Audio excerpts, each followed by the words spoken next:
Hi everyone, welcome to Free Study. So this is next video for September 2020 current affairs compilation. We have already covered up to page number 86 of the PDF, and these are the notes which I have prepared from the PDF.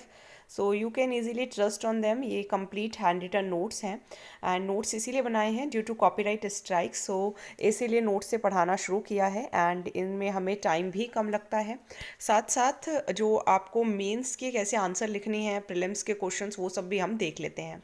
So start करते हैं. Page number 86 to 98 करेंगे. आज 12 pages करने वाले हैं. Okay, सो हमारा जो GS2 का टॉपिक है वो कंप्लीट हो जाएगा एंड कल से हम GS3 स्टार्ट करेंगे. चलिए, फर्स्ट टॉपिक है यूएस फॉरेन एजेंट्स एक्ट. तो ये समथिंग न्यू, क्योंकि यहाँ पे जो भारतीय जनता पार्टी है वो ऐसी पहली पॉलिटिकल पार्टी बन गई है जो कि फॉरेन प्रिंसिपल बनेगी of an organisation in US after overseas friends of BJP. क्योंकि ये इसका फुल फॉर्म ध्यान रखिएगा, ऑफ बीजेपी इसका फुल फॉर्म है ओवरसीज फ्रेंड्स ऑफ बीजेपी. ये रजिस्टर हो गई है under 1938 foreign agents registration act under US department of justice.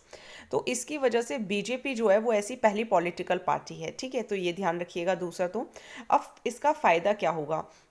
जो ओवरसीज़ फ्रेंड्स ऑफ बीजेपी है, वो डिक्लेयर करेंगे अगर मान लीजिए कोई भी मीटिंग्स वगैरह होती हैं यूएस के लेजिस्लेटर से, या कोई भी इवेंट्स को ऑर्गेनाइज करना है या फंडिंग लेना है, तो वो मींस हेल्प कर सकते हैं. मीटिंग्स जो हैं वो डिसाइड कर सकते हैं. एंड अब ये पॉसिबल नहीं होगा कि हम जब यूएस के इलेक्शंस हो रहे हैं, जैसे कि इस समय यूएस के इलेक्शंस होने वाले हैं, so now not possible to use organisational help during US elections as it would then be seen as a foreign interference. क्योंकि वहाँ पर अब रजिस्टर हो गए हैं, तो अगर अब वहाँ से कोई भी हम हेल्प लेते हैं तो ये अब पॉसिबल नहीं हो पाएगा, क्योंकि इसको फॉरेन इंटरफेरेंस की तरह माना जाएगा. तो थोड़ा फ़ायदा भी है, थोड़ा नुकसान भी है. तो ऑफ बीजेपी, ये ध्यान रखिएगा, ये रजिस्टर हुई है 1938 फॉरेन एजेंट्स रजिस्ट्रेशन एक्ट के अंदर under US department of justice. ठीक है, तो अब देखिए जो ये है क्या, फॉरेन जो आपके एजेंट्स रजिस्ट्रेशन एक्ट है, ये 1938 में बनाया था. क्योंकि आपको पता होगा उस टाइम पे फासिज्म, नाजिज्म, अगर आपने वर्ल्ड हिस्ट्री पढ़ी है, तो 1938 में नहीं चाहते थे कि यूएस के अंदर जो फासिस्ट का प्रोपेगेंडा है वो फैले, तो उसके लिए बनाया गया था. एंड यहाँ पे जो फॉरेन एजेंट्स कोई भी अगर आता था तो उसको अपने आप को रजिस्टर कराना पड़ता था जस्टिस डिपार्टमेंट के साथ, एंड डिस्क्लोज करने होते थे कि वो क्या क्या एक्टिविटीज़ करने वाले हैं. जो एजेंट्स होते थे, अगर मान लीजिए वो किसी फॉरेन पावर का इंटरेस्ट को रिप्रेजेंट करने गए हैं वहाँ पर किसी पॉलिटिकल या क्वासी पॉलिटिकल कैपेसिटी के अंदर, तो उन्हें अपने रिलेशनशिप भी डिस्क्लोज करने पड़ते थे फॉरेन गवर्नमेंट के साथ, एंड रिलेटेड फाइनेंसेस के बारे में भी इंफॉर्मेशन देनी पड़ती थी.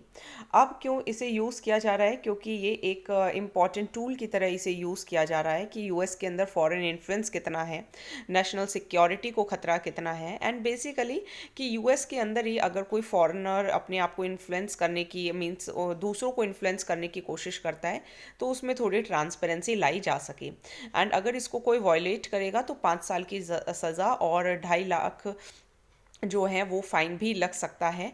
ठीक है, एंड दोनों भी लग सकते हैं. इस अमाउंट को ज़रूर चेक कर लीजिएगा. ठीक है, चलिए अब हम स्टार्ट करते हैं second topic, that is UNSC committee. तो यूएनएससी कमेटी जो है, उन्होंने क्या किया है, जो पाकिस्तान है वो अपनी हरकतें करता रहता है. तो 2 बार उन्होंने कोशिश की कि जो हमारे 2 इंडियंस हैं उनको टेररिस्ट घोषित कर दिया जाए. एंड इस साल अगर बात करें तो ये पाकिस्तान की तीसरी कोशिश थी. तो यूएनएससी कमेटी ने जो अभी 2 इंडियंस को कोशिश की उन्होंने टेररिस्ट घोषित करवाने की, तो उसको मीन्स मना कर दिया है. तो यूएनएससी 1267 कमेटी 1999 में बनी थी, एंड ये ज़्यादा मजबूती इसे तब मिली जब सितंबर 11 2001 में, आपको पता होगा, अटैक्स हुए थे यूएस के अंदर. एंड आपको नेम भी याद होगा, I am just forgetting the name, अभी थोड़ी देर बाद याद आ जाएगा तो मैं आपको बताऊंगी. ठीक है, सो इसको कहा जाता है नोन एज दाइश एंड अल कायदा सैंक्शंस कमेटी. ठीक है, तो इसको ध्यान रखिएगा.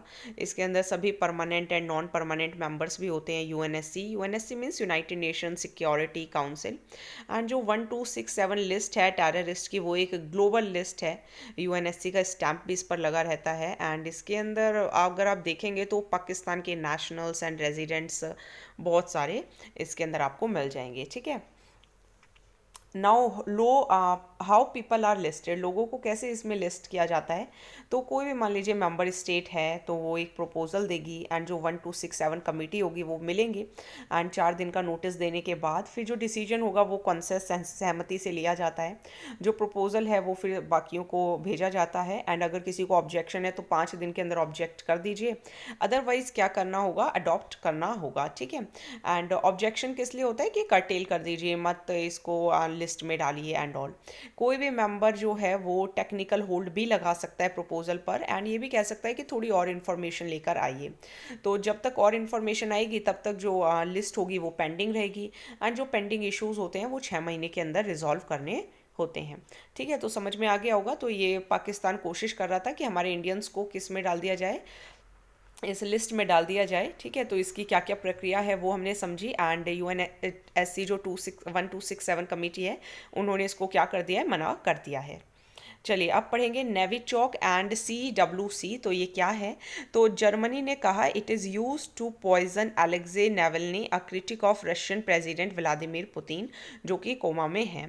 तो पहले इसको देख लेते हैं कि ये है क्या नेविचॉक, इसके बाद आपको ये समझ में आ जाएगा। तो नेविचॉक जो है वो सोवियत यूनियन में डेवलप की गई थी 1970 या 1980s में। नेविचॉक का मतलब होता है न्यू कमर और ये इसके अंदर highly toxic nerve agents use किए जाते हैं, 5 गुना ज़्यादा ये लिथल होता है। इशू ये है कि जो केमिकल वेपन्स हैं, अब 1997 का केमिकल वेपन कन्वेंशन हुआ था तो उस टाइम पे मना किया था कि केमिकल वेपन नहीं लेने हैं, नहीं बनाने हैं, इनको बैन कर दिया गया था। तो मॉस्को ने भी इसको साइन तो किया था लेकिन डिक्लेयर नहीं किया गया इस चीज़ को। तो ये इम्पॉर्टेंट प्रॉब्लम रही एंड ये भी ध्यान रखिएगा कि इस चीज़ को लास्ट ईयर ऐड किया गया है कन्वेंशन के अंदर कि केमिकल जो वेपन्स हैं दोज आर बैंड एंड जो मॉस्को जो है वो लास्ट ईयर ऐड किया गया है। नो केमिकल वेपन्स कनेक्शन जो कन्वेंशन है वो क्या कहती है, ये एक ऐसी ट्रीटी है कि केमिकल वेपन्स को नहीं यूज़ करना and with in a specified period of time इनको अगर बना लिया गया है तो उसे आपको डिस्ट्रक्ट करना होगा। एंड इसको एक ऑर्गेनाइजेशन इम्प्लीमेंट करती है ताकि केमिकल वेपन्स का यूज़ को प्रोहिबिट किया जा सके। हेडक्वार्टर हैग के अंदर है। इस बार भी प्रीलिम्स के अंदर काफ़ी सारे conventions and match the columns पूछे गए थे, सो इम्पॉर्टेंट है। सभी नेशंस के लिए ओपन है। 193 स्टेट पार्टीज़ हैं। इजराइल ने साइन कर दिया है लेकिन रेटिफाई नहीं किया है। ये ध्यान रखिएगा कि Egypt, north Korea and south Sudan ऐसे हैं जिन्होंने साइन कर दी, ना ही साइन किया है ना ही रेटिफाई किया है। तो अगर आप ये नोट्स लें या फिर अगर आप अपने PDF से या अपने नोट्स बना रहे हैं तो उसके अंदर ये ज़रूर आप हाईलाइट कर लीजिएगा। एंड इस कन्वेंशन का मेन एम यही है कि वेपन्स, इस तरीके के वेपन्स ना बनाए जाएं, इन तरीके का वेपन्स का ट्रांसफ़र ना किया जाए एक जगह से दूसरी जगह, इनका जो यूज़ है उनको सुपरवाइज करने की कोशिश की जाती है। चलिए अब पढ़ते हैं NATO, that is North Atlantic Treaty Organisation. तो यहाँ पर जो ग्रीस है, ग्रीस के लिए थोड़ी प्रॉब्लम आ रही है या ग्रीस प्रॉब्लम क्रिएट कर रहा है। क्यों प्रॉब्लम क्रिएट कर रहा है, क्योंकि टर्की ने अपने जो वेसल्स हैं वो ग्रीक वाटर से विड्रॉ कर लिए। थोड़ा इश्यूज देखते हैं, जो टेंशन्स हैं वो ईस्टर्न मेडिटेरेनियन के अंदर हो रही हैं एंड टर्की ने वहाँ पर एग्रेसिव गैस एक्सप्लोरेशन किया, ड्रिलिंग वर्क किया, सिप्रस जगह है वहाँ पर एंड ग्रीक वेसल के साथ भी ये लोगों की मीन्स तनातनी हो गई, एक तरीके से बात बिगड़ गई। एंड नाटो जो कंट्री हैं, फ्रांस जो है, फ्रांस किसका साथ दे रहा है, फ्रांस साथ दे रहा है ग्रीस का। इसके थ्रू ये भी पता चलता है कि जो कहीं ना कहीं US की पावर है वो डिक्लाइन हो रही है। तो ये भी आप हल्का सा साइन कह सकते हैं। इंटरनेशनल रिलेशंस के लिए भी ये इम्पॉर्टेंट है। एंड सिप्रस जो है वो एथनिक लाइंस पर जो टर्की से अलग हुआ था 1974 में, ग्रीस से अलग हुआ था जब टर्की ने मींस अटैक कर दिया था, इन्वेड किया था with the help by the supporters of unions with Greece. Now अब थोड़ा सा नॉर्थ अटलांटिक ट्रीटी ऑर्गेनाइजेशन के बारे में जानते हैं। तो आप अटलांटिक ओशन देख लीजिएगा, तो वहीं पे एक मिलिट्री अलायंस है, वॉशिंगटन ट्रीटी के अंदर इसे बनाया गया था। 4 अप्रैल 1949 को इसे साइन किया गया। इसका हेडक्वार्टर ब्रुसेल्स बेल्जियम के अंदर है एंड जो हेडक्वार्टर है अलाइड कमांड ऑपरेशंस का वो मॉन्स बेल्जियम के अंदर है। सारा लर्निंग फैक्ट है, तो ये आपको प्रीलिम्स के पॉइंट ऑफ व्यू से या फिर मेंस में अगर आप आंसर लिखने वाले हैं तो ये आपको याद होना चाहिए। मेंबर स्टेट्स इसके अंदर 12 से 30 हैं। अभी नॉर्थ मैसेडोनिया ने भी इसे ज्वाइन किया है 27 मार्च 2020 को। एंड कोई भी यूरोपियन स्टेट इसको ज्वाइन कर सकती है अगर वो नॉर्थ अटलांटिक एरिया में सिक्योरिटी एंड शांति लाने में कंट्रीब्यूट कर सकती है। तो आर्टिकल 5 इसका ध्यान रखिएगा, ये आर्टिकल 5 यही कहता है कि बाकी कंट्रीज़ के साथ कॉपरेट करके चलना है। अभी हम क्वेश्चंस भी करेंगे, इसलिए ध्यान से सुनिए एंड फिर उन क्वेश्चंस को आप जहाँ पर बैठकर पढ़ रहे हैं वहीं पर उनको आंसर करने की कोशिश कीजिएगा। देन देखिए, international atomic energy agency, so this is also very important, IAEA, इससे भी रिलेटेड अभी क्वेश्चन आया था प्रीलिम्स के अंदर, तो मैं इसका क्वेश्चन मुझे ध्यान नहीं है, बट चलिए देखते हैं। ईरान ने साइन की थी न्यूक्लियर डील 2015 में, किस किस के साथ? बड़े बड़े देशों के साथ साइन की, यूएस के साथ, Germany, France, Britain, China and Russia के साथ। इसे जॉइंट JCPOA का फुल फॉर्म है, joint comprehensive plan of action भी इसे कहा जाता है। एंड ईरान को कहा गया कि अगर वो यूरेनियम, हाँ जी यही क्वेश्चन था कि जो IAEA है वो किससे डील करता है, तो यही ऑप्शन में था, आई थिंक सेकेंड ऑप्शन था, यूरेनियम से डील करता है। ठीक है, तो very direct question and direct आपके PDF से ही था। ठीक है, तो यहीं पे जो वो है काम आ जाता है कि अगर आप अच्छे से रिवीजन कर रहे हैं करंट अफेयर्स की तो आपको आपके काफ़ी क्वेश्चंस ठीक हो सकते हैं। तो ईरान जो था वो इकट्ठे कर सकता है एनरिच्ड यूरेनियम एंड अलाउ किया गया था, जबकि लिमिटेशंस को वॉयलेट करके। तो ऐसा क्यों किया गया था? क्योंकि ऐसा मीन सस्पेक्ट किया जा रहा था कि जो यूरेनियम मेटल डिस्क है वो न्यूक्लियर वेपन कंपोनेंट बनाने के लिए यूज़ की जा सकती है। एंड ईरान जो है वो इसे फरवरी से ही मीन्स 50% से ज़्यादा इन्होंने इकट्ठा कर लिया है, मीन्स 1572 किलोग्राम इकट्ठा कर लिया है, मीन्स 202 किलोग्राम एक्स्ट्रा इन्होंने इकट्ठा कर लिया है। जो 1000 kg होता है उसी से सिंगल बॉम्ब बनाया जा सकता है। तो इंटरनेशनल एजेंसी जो है आपकी एनर्जी एजेंसी जो है, international just a minute, atomic energy agency जो है उसका जो काम है वो 1957 में जब ये बनी थी, तो एटम्स फॉर पीस, ताकि एटम बॉम्ब्स वगैरह ना बनाए जाएं। एंड ये रिपोर्ट देते हैं यूनाइटेड नेशन जनरल असेंबली को, यूनाइटेड नेशन सिक्योरिटी काउंसिल को। हेडक्वार्टर इनका वियना ऑस्ट्रिया के अंदर है। मेन एम देखिए दोबारा से यही है कि भाई न्यूक्लियर वेपन्स को मत बनाइए, उसका safe, secure and peaceful use कैसे करना है, न्यूक्लियर एनर्जी का पीसफुल यूज़ कैसे करना है। बोर्ड ऑफ गवर्नर्स के अंदर इसके अंदर 22 मेंबर स्टेट्स होते हैं जो 2 ईयर टर्म के लिए हैं। एंड कम से कम जो 10 मेंबर स्टेट्स हैं उन्हें जो आउटगोइंग बोर्ड होता है वो नॉमिनेट करके जाता है एंड हर पर्सन की एक वोट होती है।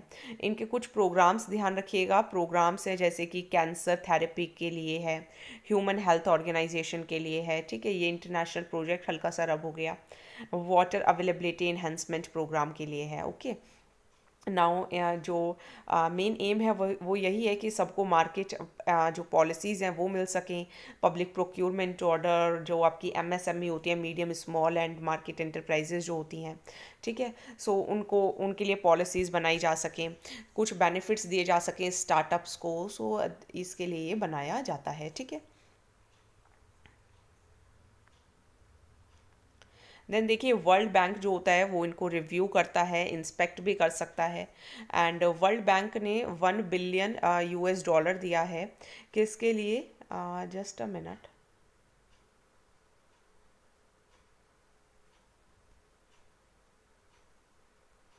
हाँ जी, तो वर्ल्ड बैंक ने इसके लिए 1 बिलियन US डॉलर भी दिया है इंडिया को, कोविड-19 स्पेशल प्रोटेक्शन रिस्पॉन्स प्रोग्राम के लिए।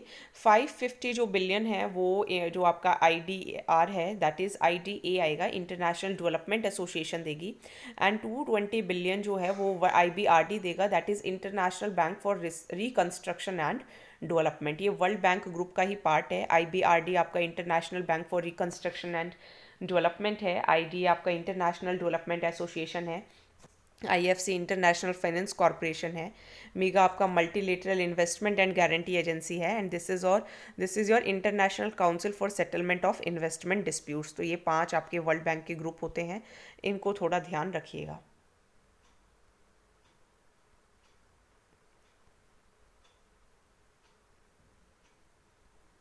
आई थिंक मे बी इसका जो टॉपिक है वो थोड़ा सा डिफरेंट है, just a minute, let me check.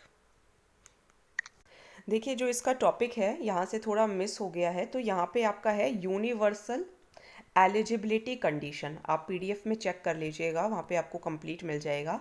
Universal eligibility condition, this is the topic जिसके लिए वर्ल्ड बैंक ने इंडिया को 1 बिलियन का क्या दिया है, $1 बिलियन का लोन दिया है। ओके, तो ये आप ध्यान रखिएगा। तो ये टॉपिक यहाँ से थोड़ा मिस हो गया है।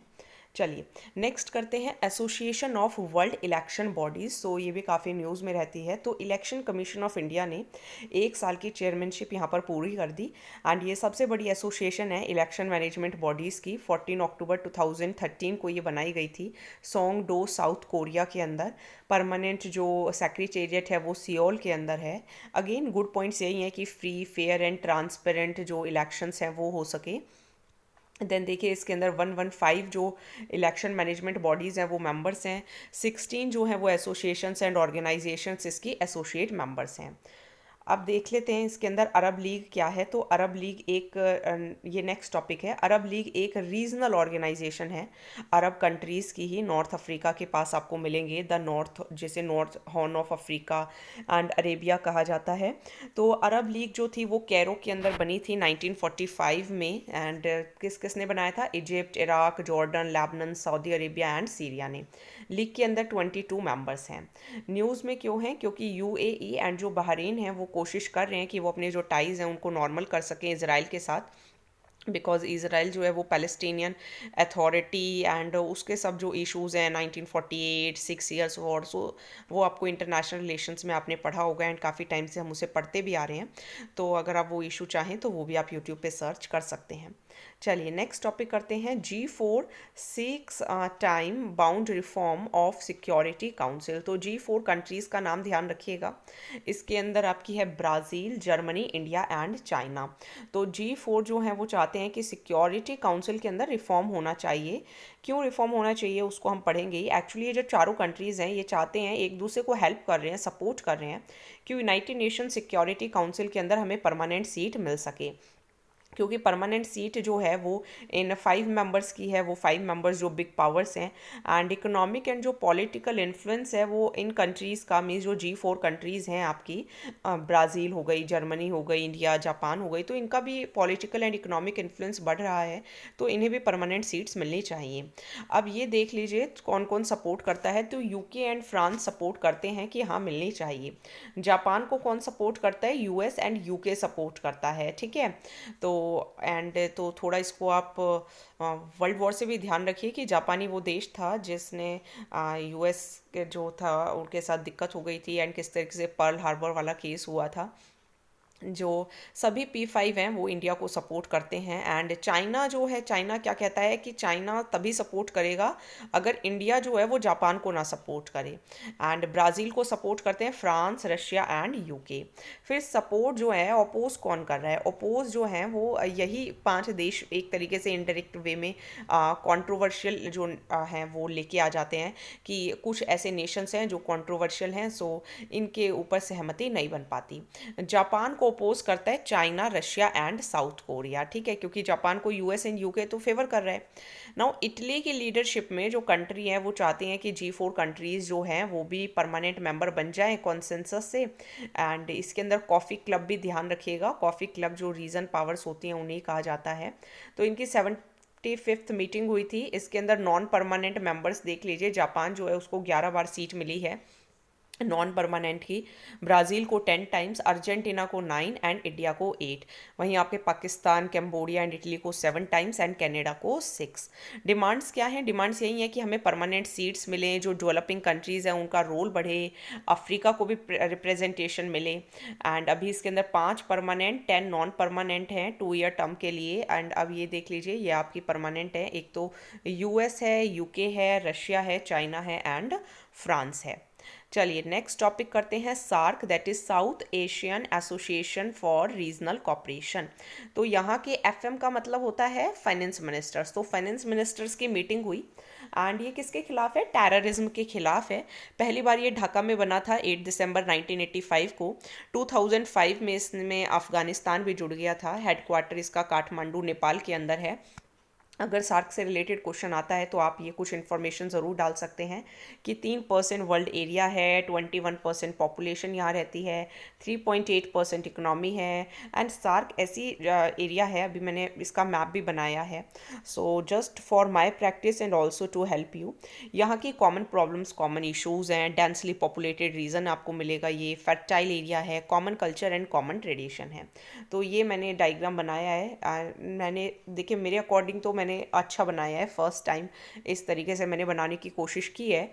तो आप जब नेक्स्ट हम करेंगे, so I am also trying to improve my handwriting, क्योंकि मुझे थोड़ा जो ये A4 साइज शीट होती है इस पर लिखने में मुझे थोड़ी प्रॉब्लम होती है, but I have started writing. तो मैं इस तरीके से लिखती हूँ। आई नो कि राइटिंग आपको कभी कभी ऐसे लगता होगा कितना गंदा लिखा हुआ है, लेकिन मेरी मतलब आप ये सोच सकते हैं कि ये मैं 80% बहुत अच्छी मेहनत करके लिखती हूँ, बट अभी और मैं इम्प्रूवमेंट कर रही हूँ। आगे आगे जैसे आप PDF के अंदर देखेंगे तो थोड़ा लाइंस में आपको देखने को मिलेगा, साफ साफ देखने को मिलेगा, तो थोड़ा सा पेशेंस बना के रखिए, सब कुछ अच्छे से आपको दिखेगा, मैप्स भी दिखेंगे, मेंस के आंसर्स कैसे लिखने हैं, तो ये सब हम साथ साथ प्रैक्टिस करेंगे।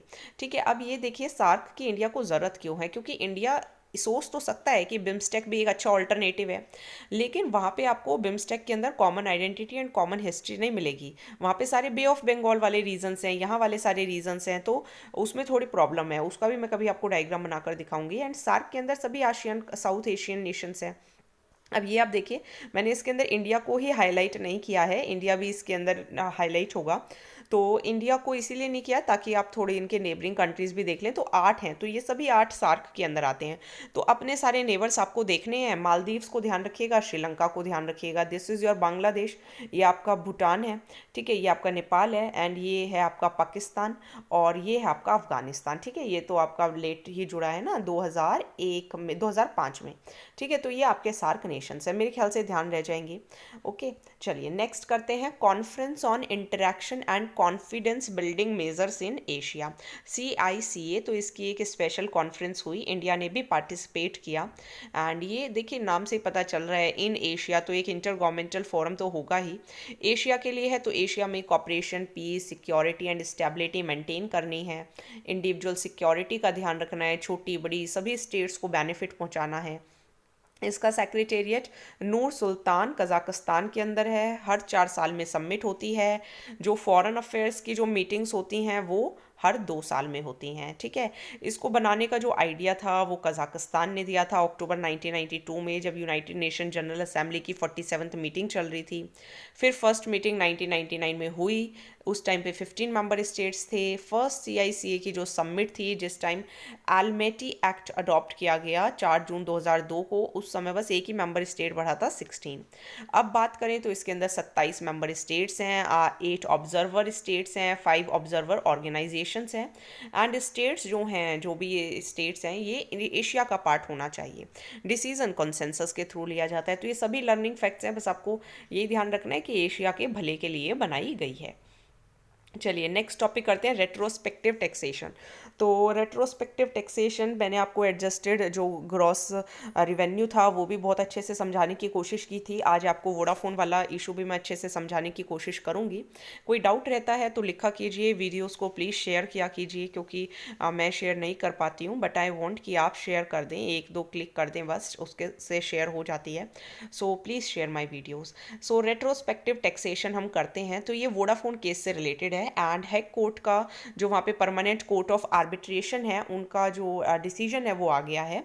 एंड इंडिया जो 22,100 करोड़ मांग रही थी वोडाफोन कंपनी से capital gains and with holding tax के नाम पर 2007 के डील की वजह से, तो इसे परमानेंट कोर्ट ऑफ आर्बिट्रेशन ने नकार दिया है, मना कर दिया है, और कहा है कि आप लोग ब्रीच कर रहे हैं फेयर एंड इक्विटेबल ट्रीटमेंट का।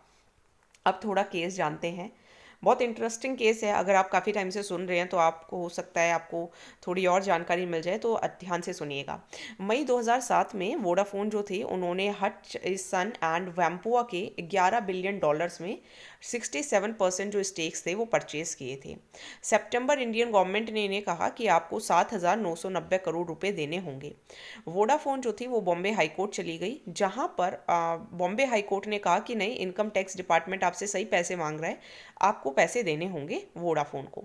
वोडाफोन फिर सुप्रीम कोर्ट में चली गई। सुप्रीम कोर्ट ने कहा कि नहीं, आपको पैसे नहीं देने, एंड वोडाफोन को कहा कि आप पैसे नहीं देंगे। उसी साल जो हमारे फाइनेंस मिनिस्टर थे 2012 में, जो हमारे लेट प्रणब मुखर्जी जो थे, उन्होंने फाइनेंस एक्ट को अमेंड किया एंड इनकम टैक्स डिपार्टमेंट को एक पावर दे दी कि वो रेट्रोस्पेक्टिव टैक्स लगा सकते हैं। रेट्रोस्पेक्टिव टैक्स अभी मैं आपको आगे भी बताऊंगी कि क्या होता है।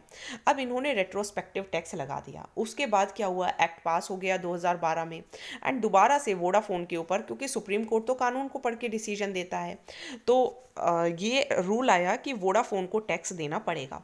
वोडाफोन जो है अब वो सुप्रीम कोर्ट के पास नहीं गया, वो चले गए BIT जो ट्रीटी हुई थी इंडिया एंड नीदरलैंड्स के बीच में, उसका क्लोज 9 वोडाफोन ने उठाया। ये क्लोज ये कहता है कि अगर कोई भी डिस्प्यूट होगा तो वो नेगोशिएशंस के थ्रू सॉल्व किया जाएगा। तो जो बायलैटरल इन्वेस्टमेंट ट्रीटी थी, ये साइन हुई थी कि लोग जो हैं वो एक दूसरी कंट्री में इन्वेस्ट कर सकें, इस वजह से। अब क्या डिसीजन आया, तो जो पार्लियामेंट्री जो कोर्ट ऑफ आर्बिट्रेशन है, यहाँ पर ए आएगा, परमानेंट कोर्ट ऑफ आर्बिट्रेशन जो है, उन्होंने वोडाफोन का फेवर कहा कि जो बायलैटरल इन्वेस्टमेंट ट्रीटी है उसको इंडिया वायलेट कर रहा है, एंड जो UN commission of international trade law है उसको वायलेट कर रहा है। तो इस तरीके के एफर्ट्स इंडिया ना लगाए टैक्सेस लेने के लिए वोडाफोन से, एंड अब इंडिया को ही कहा कि अब आप ही उनको पे करोगे, $5.47 मिलियन आप पे करोगे कंपनी को, क्योंकि उनका लीगल खर्चा हुआ है, कोर्ट आने जाने में इनका खर्चा हुआ है, तो अब आप इंडिया पे करेगा। तो रेट्रोस्पेक्टिव टैक्सेशन होता क्या है? रेट्रोस्पेक्टिव टैक्सेशन का मतलब ये होता है कि मान लीजिए कोई चीज़ जो है, लॉ पास हो गया, उसके बाद अगर आप उसके अंदर जैसे कुछ चेंजेस, जैसे मान लीजिए अब फाइनेंस मिनिस्टर प्रणब मुखर्जी ने किया था, तो एक कंट्री जब क्या करे, कुछ ऐसा रूल, कुछ ऐसे टैक्स लगाए कुछ प्रोडक्ट्स पे, आइटम्स पे, सर्विसेज पे, कंपनी से चार्ज करे behind the date on which law is pass. Law pass हो गया लेकिन उसके बाद चार्जेस लेती है, so that is called retrospective taxation. चलिए नेक्स्ट टॉपिक पढ़ते हैं, एंड आई थिंक यह आज का लास्ट टॉपिक है, नहीं सेकंड लास्ट है। तो G7 बैक्स एक्सटेंशन ऑफ डेप्ट फ्रीज। तो G7 ने कहा है कि जो G20 बायलेटरल डेप्ट रिलीफ इनिशिएटिव है, इसको थोड़ा और इसको बढ़ा देना चाहिए, G7 के फाइनेंस मिनिस्टर्स ने कहा है, क्योंकि ये वर्ल्ड की जो सबसे गरीब देश होते हैं उनके लिए है, एंड इस टाइम पे कोविड-19 की सिचुएशन चल रही है, ठीक है। तो ये बस इन्होंने डेप्ट फ्रीज मांगा है कि भाई अभी मतलब डेप्ट को वापस मत मांगो। G7 हमने ऑलरेडी कल भी किया था वीडियो के अंदर, तो प्लीज़ आप सितंबर का, तो आई विश कि आप सभी वीडियोस को फॉलो कर रहे हैं। तो G7 एक्चुअली में पहले G8 ही था 1975 में, लेकिन 1998 में उन्होंने ज्वाइन किया था रशिया ने। देन 2014 में रशिया जो थी वो क्या कर रही थी, अपने ट्रूप्स भेजती थी यूक्रेन के अंदर, एंड क्राइमिया को उन्होंने कॉन्कर करने की कोशिश की, जिसकी वजह से G8 से काफ़ी ज़्यादा क्रिटिसिज्म हुआ, एंड रशिया जो था उसको सस्पेंड कर दिया गया, ठीक है। तो अब G7, G8 एंड G20 मैंने कल आपको ये ट्रिक से भी समझाया था, एंड आज मैं आपको इसको क्वेश्चन की फॉर्म में लेके आई हूँ। तो G7 के अंदर मैंने आपको बताया था कि UC, तुम देखो UGF क्या बन गई है, CGI। तो मैंने आपको क्या बताया था, U से US, U से UK, C से चाइना, G से आपका जर्मनी, फ्रांस, J से जापान एंड इटली। तो ये आपकी 7 कंट्रीज थी। R से रशिया, एंड फिर मैंने आपको इस तरीके से लर्न कराया था, अर्जेंटीना था आपका, ठीक है। एंड A से आपका क्या था, I am forgetting the name, ठीक है। B से था आपका ब्राज़ील। S, 3 S से मैंने आपको बताया था Saudi Arabia, south Africa and आपका था south Korea. European union, Turkey, Mexico थे आपके, यहाँ पे था आपका चाइना, ऑस्ट्रेलिया एंड इंडिया। इसको देखकर बताइएगा कि अर्जेंटीना के साथ क्या है, ठीक है। मैं भूल रही हूँ, अदरवाइज कल मैं आपको बता दूंगी। चलिए लास्ट टॉपिक करते हैं PMNCH का, that is partnership for maternal new born and child health. तो यहाँ का HM ध्यान रखिएगा, जो हेल्थ मिनिस्टर है उन्होंने वीडियो कॉन्फ्रेंस के थ्रू इसके अंदर पार्टिसिपेट किया, एंड इसको को होस्ट किया था वाइट रिबन अलायंस ने and every women every child ने। इनको ध्यान रखा कीजिए, हाईलाइट करा कीजिए, ठीक है। जो विजन एंड जो गोल्स हैं वो आउटलाइन है दिल्ली डिक्लेरेशन के अंदर, जो कि इसीलिए बनाया गया था न्यू दिल्ली के अंदर कि जो सभी का साथ दिया जा सके। एंड इसका जो सेक्रेटेरिएट है वो World Health Organisation Geneva Switzerland के अंदर है। यहाँ पे ये जो प्लेटफॉर्म है ये इसीलिए है ताकि जितने भी रिसोर्सेज हैं वो अवेलेबल कराए जा सकें, न्यू बॉर्न बेबी के लिए भी, चाइल्ड के लिए भी एंड मैटरनल के लिए भी। So thank you so much. आज का वीडियो बस इतना ही है। इसके साथ साथ आप कोई डाउट हो तो वो ज़रूर लिखिएगा, and if you want these PDFs तो आप मुझे ईमेल कर सकते हैं। I will share the notes with you. Okay, so thank you so much. कोई डाउट हो तो कमेंट सेक्शन के अंदर आप ज़रूर पूछ सकते हैं। Thank you.